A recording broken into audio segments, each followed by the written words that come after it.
Still Falkirk pressing. Stainrod, the kind of player who can provide that little spark of inspiration which may well be required to break down the Rangers' defence.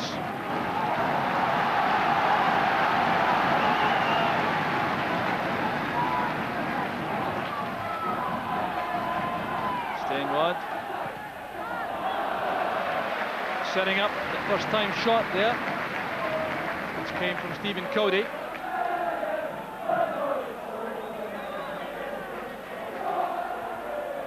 Hughes with the header between remote from that, and Stevens lets it run for the throw.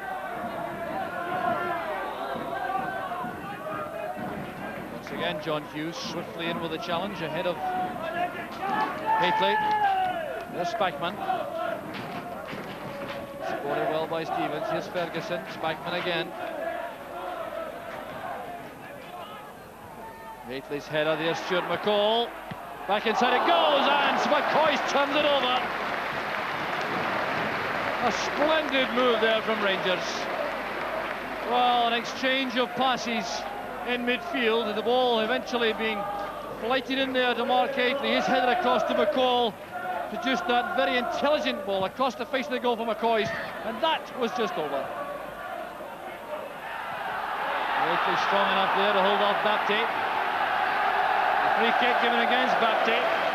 Now he's down there clutching his face. Now that's a moment of extreme worry for Falkirk in view of the fact that Baptiste suffered a fractured cheekbone. An aerial clash in a match against Motherwell in the Scottish Cup about 6 months ago. So he'll be clearly concerned about any facial damage.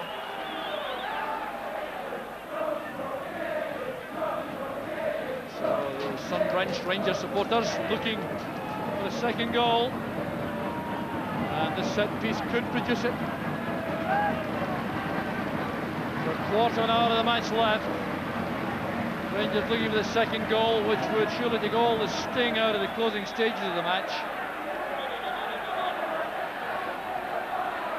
The referee bringing the wall back with some difficulty.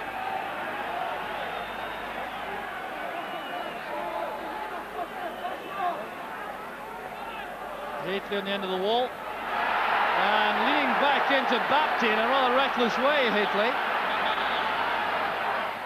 There's Ian Ferguson, that came off Baptiste also. Clearance came from Hughes. Back with Gary Stevens. There's McCoy on the turn. Couldn't get away from Hughes. Well, McCoy is looking desperately for a goal here to set off the occasion. Green again. There's Simon Stainrod. Whoa, what a fight out it was by Stainrod. That would have brought the house down, I think. Well, he has had very few chances this afternoon to demonstrate his incredible striking talents. But when this ball came into the box, on his left foot, he saw the chance to thunder that ball beyond that, and he got on, but sadly for Falkirk, beyond the far post also.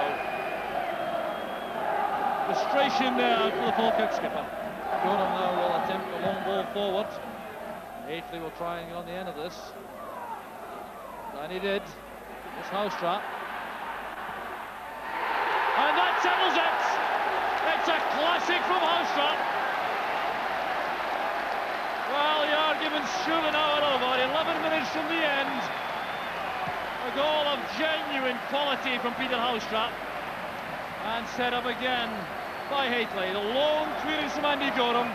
Haitley getting up so well under pressure, nodding the ball back down. Houstra controlling an awkward bounce very well indeed, coming inside, then checking to his more powerful foot, the left, and thundering that beyond Westwater. Well, what a fine goal from Houstra. It's only his second of the season, but surely ties up the match now for Rangers as Brian Rice comes on to replace Simon Stainrod.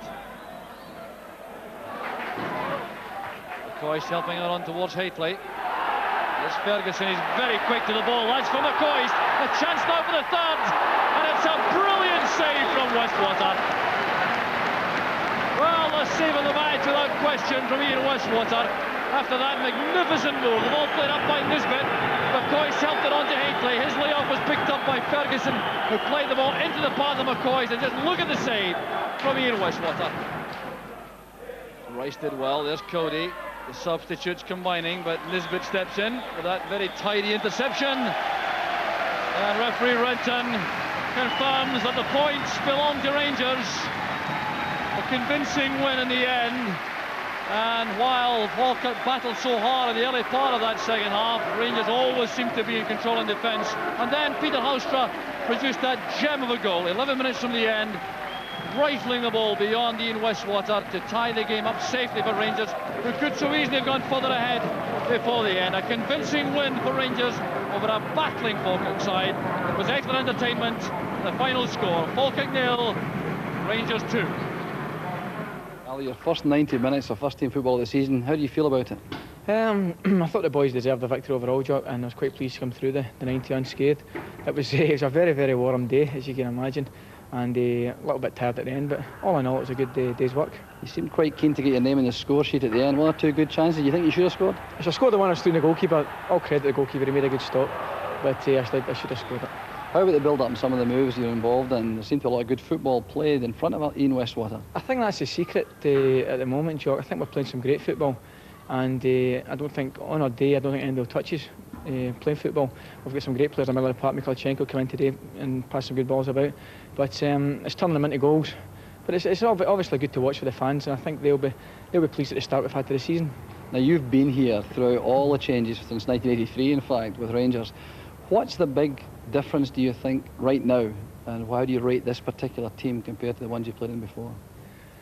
That's a difficult question. With all due respect, I've been lucky enough to play some great players over the years at Ibrox, but I think this is the best footballing side I've been lucky enough to be involved in. Some of the football we play, especially at home this season, it's been fantastic to watch. And I don't mean that the derogatory to any players that I've played with, but I think this is the best team I've been involved with at Ibrox over the years. You didn't have it easy though today. What did you think of Falkirk? There's not many teams will relish coming here, there's no doubt about that. I think the battle and make you work for every tackle and every ball, and we're very pleased to be coming away with 2 points. One thought then for Wednesday night, the Switzerland international match. You've had a full match, you had a good hour on Wednesday night against Hearts. Are you hopeful of getting a start on Wednesday? Oh yeah, fingers crossed. I think when I've been asked to do a job for Scotland, I like to think I've done fairly well, so I'll keep my fingers crossed, but it won't be the end of the world if I'm not selected. The main thing is getting the result over there.